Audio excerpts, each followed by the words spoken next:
وہ عمر جس کے آداب خدا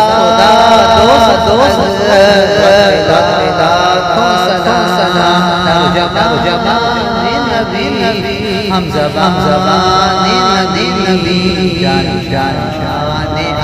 عدالت سلام مصطفیٰ جان حضرت عمر فاروق رضی اللہ عنہ نے دنیا کو ایسے سسٹم دیے جو آج تک پوری دنیا میں رائج ہیں۔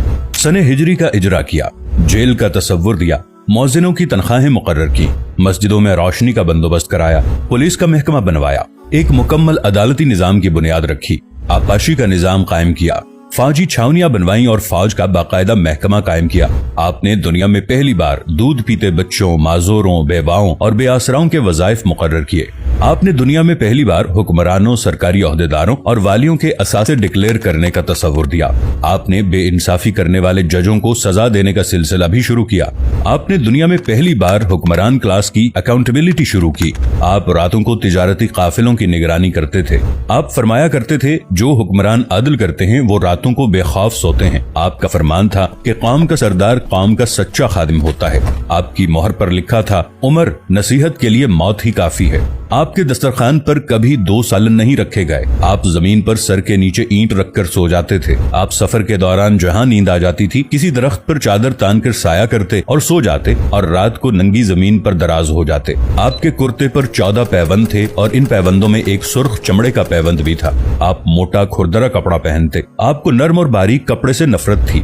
آپ کسی کو جب سرکاری عہدے پر فائز کرتے تو اس کے اثاثوں کا تخمینہ لگوا کر اپنے پاس رکھ لیتے اور اگر کسی سرکاری عہدے کے دوران اس کے اثاثوں میں اضافہ ہو جاتا تو آپ اس کا احتساب کرتے۔ آپ جب کسی کو گورنر بناتے تو اسے نصیحت فرماتے کبھی ترکی گھوڑے پر نہ بیٹھنا، باریک کپڑے نہ پہننا، چھنا ہوا آٹا نہ کھانا، دربان نہ رکھنا اور کسی فریادی پر دروازہ بند نہ کرنا۔ آپ فرماتے تھے ظالم کو معاف کر دینا مظلوم پر ظلم ہے۔ آپ کا یہ فقرہ آج انسانی حقوق کے چارٹر کی حیثیت رکھتا ہے کہ مائیں بچوں کو آزاد پیدا کرتی ہیں، ہم نے انہیں کب سے غلام بنا لیا۔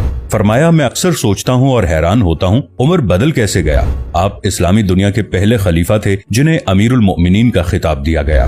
دنیا کے تمام مذاہب کی کوئی نہ کوئی خصوصیت ہے، اسلام کی سب سے بڑی خصوصیت عدل ہے اور حضرت عمر فاروق رضی اللہ عنہ وہ شخصیت ہیں جو اس خصوصیت پر پورا اترتے ہیں۔ آپ کے عدل کی وجہ سے عدل دنیا میں عدل فاروقی ہو گیا۔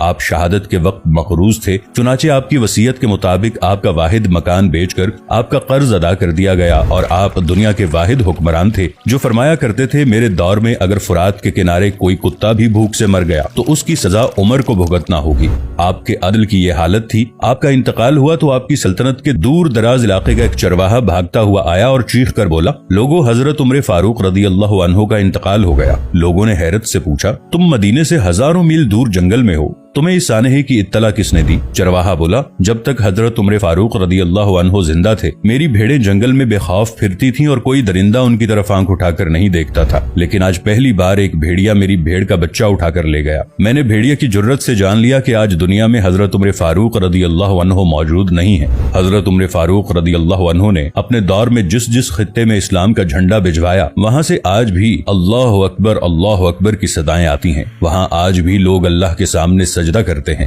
دنیا میں الیگزینڈر کا نام صرف کتابوں میں سمٹ کر رہ گیا ہے، جبکہ حضرت عمر فاروق رضی اللہ عنہ کے بنائے نظام دنیا کے 245 ممالک میں آج بھی کسی نہ کسی شکل میں موجود ہیں۔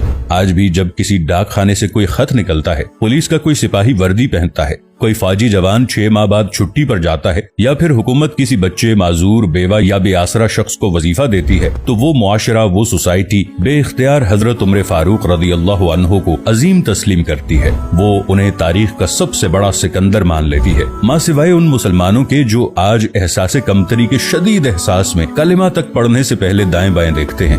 لاہور کے مسلمانوں نے ایک بار انگریز سرکار کو دھمکی دی تھی کہ اگر ہم گھروں سے نکل پڑے تو تمہیں چنگیز خان یاد آ جائے گا۔ اس پر جواہر لال نہرو نے مسکرا کر کہا تھا افسوس آج چنگیز خان کی دھمکی دینے والے مسلمان یہ بھول گئے ان کی تاریخ میں ایک عمر فاروق بھی تھا جن کے بارے میں مستشرقین بھی اعتراف کرتے ہیں کہ اسلام میں اگر ایک عمر اور ہوتا تو آج دنیا میں صرف اسلام ہی دین ہوتا۔